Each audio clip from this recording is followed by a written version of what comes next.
अस्सलाम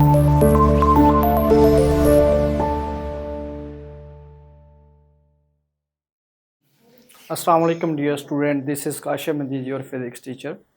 स्टूडेंट हम chapter 5 discuss कर रहे हैं और प्रीवियस टॉपिक में हमने स्ट्रेन एनर्जी की बात की और प्लास्टिक डिफॉर्मेशन, इलास्टिसिटी और इलास्टिक एलिमेंट की बात की। इस टॉपिक में हमने स्ट्रेन एनर्जी इन अ डिफॉर्म्ड मटेरियल की बात करते हैं कि स्ट्रेन एनर्जी क्या है। अब स्टूडेंट स्ट्रेस और स्ट्रेन का आपने रिलेशन देखा कि स्ट्रेस आप अप्लाई करते थे तो बॉडी में स्ट्रेन प्रोड्यूस होती है। स्ट्रेन और स्ट्रेस आपने देखा कि अकॉर्डिंग टू हुक्स लॉ क्या है, directly proportional to each other है with in elastic limit of a body. तो स्टूडेंट यहीं पे आपने एक बात डिस्कस करनी है कि जब आप किसी बॉडी को when a body is deform by a force, किसी भी बॉडी को आप डिफॉर्म करते हैं फोर्स अप्लाई करने से, वर्क इज डन, तो क्या होगा जी, वर्क होगा against the elastic restoring force. मतलब कोई भी ऑब्जेक्ट है ना, जैसे आप एक स्प्रिंग की एग्जांपल ले लें यहाँ पे, तो आप स्प्रिंग के ऊपर फोर्स अप्लाई करते हैं। फोर्स अप्लाई करने से स्प्रिंग क्या करेगा, उसमें डिस्प्लेसमेंट आएगी, एलोंगेशन आएगी। अब फोर्स भी अप्लाई कर रहे हैं और वो कुछ डिस्प्लेसमेंट भी कवर कर रहे हैं इन द डायरेक्शन ऑफ फोर्स। तो फोर्स इनटू डिस्प्लेसमेंट क्या हो गया आपके पास, वर्क डन के इक्वल हो गया। तो यही बात यहाँ पे कहना चाह रहा है कि इट इज स्टोर्ड। अब स्टूडेंट जैसे ही आप यहाँ पे इसको स्ट्रेच करके छोड़ेंगे तो आप देखेंगे ये toward it's mean position move करेगा। तो इसका मतलब इसमें क्या थी, जो वर्क हमने किया है वो इन the form of potential energy, elastic potential energy इसमें स्टोर हो गया था। तो जैसे ही आप यहाँ पे इसको रिलीज करेंगे ये टूवर्ड इट्स मीन पोजीशन ये मूव करेगा। इसका मतलब जो आपने एक्सटर्नल फोर्स अप्लाई की इस ऑब्जेक्ट के ऊपर और इसको डिस्प्लेस करवाया its mean position to this position, तो आपने डिस्प्लेसमेंट एक्स ट्रेवल करवाया in the direction of force और यहाँ पे क्या होगा, वर्क डन होगा और वही work done in the form of elastic potential energy इस ऑब्जेक्ट में स्टोर होगा। ओके, तो यही बात मैंने यहाँ पे लिखी है, इट इज, और ये जो वर्क डन है ये क्या होगा, it is stored in it as a potential energy. तो कैसे स्टोर होता है ये एमसीक्यू उसके लिए आपने याद रखना है। और ये जो क्वेश्चन है आपके पास strain energy in deformed material, ये लॉन्ग में ही पूछा जाता है आपसे। तो आपने ये कहना है कि ये जो वर्क डन है ये स्टोर होगा in the form of potential energy और ये किसकी इक्वल होगी, gain in potential energy of the molecule of a body due to displacement. ठीक है, और ये किसकी वजह से होगा, डिस्प्लेसमेंट की वजह से of this molecules from its mean position. क्या आपने उसको मीन पोजीशन से कितना आपने उसको डिफॉर्म किया है या कितना उसको इलोंगेशन कितनी आई है उसमें। तो स्टूडेंट ये कॉन्सेप्ट आपने याद रखा कि जब भी कोई ऑब्जेक्ट क्या होगा, डिफॉर्म्ड होगा, तो आप क्या कहेंगे, by a force work is done, तो वर्क होगा वहाँ पे। और वर्क किसके इक्वल होगा, गेन इन पोटेंशियल एनर्जी, और इलास्टिक मटेरियल है तो gain in elastic potential energy. ठीक है, तो यही आज के इस टॉपिक में अगर हम वर्क डन कैलकुलेट कर लें और वर्क डन किसके इक्वल होगा, बेसिकली स्ट्रेन एनर्जी के इक्वल होगा। और स्ट्रेन एनर्जी क्या है, elastic potential energy of body है। ओके, तो हमारा काम क्या है, बेसिकली हमने वर्क डन कैलकुलेट करना है। अब स्टूडेंट इसको आपने समझना है कि आपके पास एक स्प्रिंग है, डेरिवेशन की हम बात करने लगे, इसकी ओरिजिनल लेंथ है यहाँ तक। ओके, आपने इसके ऊपर क्या किया, हैंगर अटैच करके स्लॉटेड वेट ऐड कर देंगे। जब वेट ऐड करेंगे तो क्या होगा, ये लेंथ इसकी इंक्रीज होगी और कितना डिस्प्लेस हुआ है, इस पोजीशन से यहाँ पे आ गई। इसका मतलब इसमें जो एक्सटेंशन है वो कितनी आई है, एक्स आई है। और हमने फोर्स कितनी अप्लाई की थी, एफ अप्लाई की है, यहाँ से वेट अप्लाई किया जिसको हमने फोर्स का नाम दिया।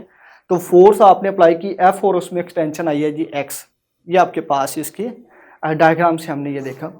और स्टूडेंट फिर आप क्या कहेंगे, एज एक्सटेंशन, जो इसमें एक्सटेंशन आ रही है जिसको आपने एक्स का नाम दिया है, ये डायरेक्टली प्रोपोर्शनल होगी किसके, स्ट्रेचिंग फोर्स जिसको आपने एफ का नाम दिया है with in elastic limit of a body. और स्टूडेंट ये किस में है, हम इलास्टिक लिमिट में बात कर रहे हैं, क्योंकि इलास्टिक लिमिट से तो फिर मटेरियल किस में चला जाएगा, प्लास्टिक डिफॉर्मेशन में चला जाएगा। ठीक है, और फिर यूटीएस और फिर ब्रेक हो जाएगा। तो इसलिए हमने इलास्टिक लिमिट की बात करनी है। Force increases uniformly from 0 to f। अब स्टूडेंट यहाँ पे इस पॉइंट पे आपके पास फोर्स क्या थी, जैसे आपने इसको स्ट्रेच किया था फोर्स 0, इस पॉइंट तक पहुंचने के लिए फोर्स आपके पास मैक्सिमम f हो गई थी। तो हमने क्या करना है, एवरेज फोर्स कैलकुलेट करनी है। क्या करना है, एवरेज फोर्स। अब स्टार्टिंग पे फोर्स कितनी है, 0, और मैक्सिमम फोर्स कितनी है, f। तो आपने एवरेज लेना हो, दो वैल्यू को क्या करते हैं, ऐड करके डिवाइड बाय 2, तो 0 + f डिवाइड बाय 2, तो ये 1/2 f आपके पास इसकी एवरेज फोर्स आ गई। अब स्टूडेंट आपने वर्क डन का फार्मूला क्या आपके पास है, F is equal W is equal to F multiply by S या F मल्टीप्लाई बाई D कि force, average force and distance in the direction of F या displacement in the direction of X, जो भी आप कहना चाहें। तो यहाँ पे आप देखिएगा एवरेज फोर्स क्या थी स्टूडेंट हमारे पास, एवरेज फोर्स आपके पास है 1/2F और डिस्प्लेसमेंट कितना था उसको हमने X से नोट किया हुआ है, तो डिस्प्लेसमेंट आपके पास कितना आ गया या डिस्टेंस कितना आ गया, X आ गया। अब स्टूडेंट आपके पास हुक्स लॉ भी तो है, हुक्स लॉ आपके पास क्या है, हुक्स लॉ कहते हैं जी जो स्ट्रेस है ये डायरेक्टली प्रोपोर्शनल होता है स्ट्रेन के, ठीक है, या strain produce in a body is directly proportional to the applied stress with in elastic limit of a body. फिर आप इसको रिमूव करते हैं तो आपके पास F is equal to KX, proportionality को अगर रिमूव करेंगे तो F इज इक्वल टू क्या आ जाएगा, KX। तो यही इस F की जगह पे मैंने KX पुट करना है, ठीक है, हुक्स लॉ को यूज करके। तो इस F को जैसे ही मैं रिप्लेस करूंगा KX से, तो F की जगह मैंने KX पुट किया इनटू ये वाला X, तो X इंटू X क्या हो जाएगा, X स्क्वायर। तो आपके पास वर्क डन किसके इक्वल आ गया जी, 1/2 KX स्क्वायर। फिर मैंने क्या कहा था, एक बात हमने की थी कि ये जो वर्क डन है ये किसके इक्वल होता है, it is stored in it as a potential energy, और वो इलास्टिक पोटेंशियल एनर्जी क्या होती है, स्ट्रेन एनर्जी होती है। तो मैं इस वर्क डन को क्या लिख सकता हूँ, स्ट्रेन एनर्जी लिख सकता हूँ। तो स्टूडेंट ये वो वैल्यू आ गई जो इसके आज के इस टॉपिक में मैंने कैलकुलेट करनी थी, और ये MCQ उसके लिए भी आपको पता होना चाहिए, स्ट्रेन एनर्जी किसके इक्वल होती है, 1/2 KX स्क्वायर। ओके, अब हमने इसका ग्राफ बनाना है और ग्राफ से भी ये वैल्यू कैलकुलेट करनी है स्ट्रेन एनर्जी की। ओके, अब स्टूडेंट यहाँ पे देखिएगा सिर्फ इलास्टिक लिमिट जो आपने प्रीवियस ग्राफ डिस्कस किया, स्ट्रेस स्ट्रेन कर्व डिस्कस की, उसमें सिर्फ हमने इलास्टिक लिमिट तक का पोर्शन लिया, ठीक है, क्योंकि यहाँ पे भी हमने बात किया with in the elastic limit of a body. Okay, अब स्टूडेंट यहाँ पे आप देख सकते हैं कि अगर आपने इस ग्राफ का एरिया कैलकुलेट करना हो तो ये जो एरिया आपके पास ये एक क्या बन रही है, राइट एंगल ट्राइंगल बन रही है। ओके, और राइट एंगल ट्राइंगल का फॉर्मूला क्या होता है, एरिया अंडर OPQ, ये O है, ये पॉइंट आपके पास P है और ये Q पॉइंट है, ठीक है। तो इसका आपने एरिया कैलकुलेट करना है। अब ट्राइंगल का एरिया किसके इक्वल होता है जी, तो आप क्या कहेंगे, ट्राइंगल का एरिया क्या होता है, 1/2 बेस इंटू हाइट, बेस कितनी है आपके पास X और हाइट कितनी है यहाँ से लेकर यहाँ तक F के इक्वल है, ठीक है। तो 1/2 FX, तो यही आपके पास 1/2 FX ही बन गया। फिर आपने अगेन क्या किया था, F को रिप्लेस किया था KX से, तो यहाँ पे भी आप इसको कर दें 1/2 X और ये आपके पास क्या आ जाएगा KX, और ये फिर 1/2 KX स्क्वायर ही आपके पास आ जाएगा। और ये किसके इक्वल होगा, ये जो एरिया है ये किसके इक्वल आ गया, ये भी वर्क डन के इक्वल ही आ गया, ठीक है। एरिया ऑफ ग्राफ किसके इक्वल आ गया जी, वर्क डन के। तो इस तरह से इस मेथड से भी आप कैलकुलेट कर सकते हैं।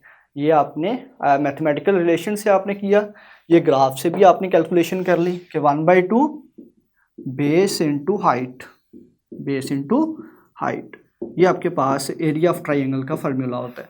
तो इसी ट्राइंगल को हमने यूज़ करते हुए इसकी भी कैलकुलेशन कर ली।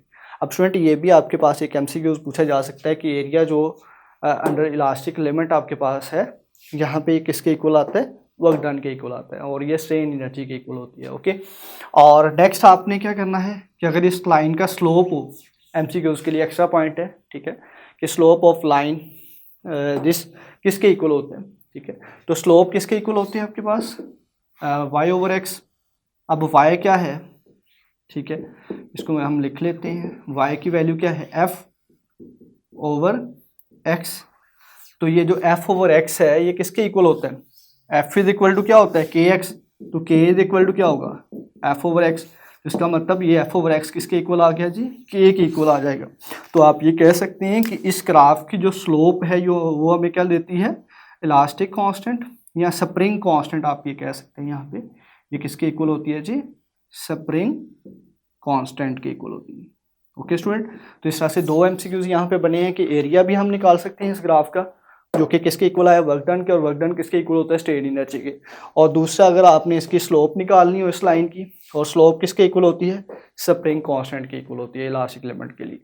तो स्टूडेंट ये आपके पास टॉपिक था स्ट्रेन एनर्जी इन अ डिफॉर्म्ड मटेरियल। तो होपफुली आपने अच्छे तरीके से समझा होगा इसको। मिलते हैं इंशाल्लाह नेक्स्ट लेक्चर में। अल्लाह हाफिज़।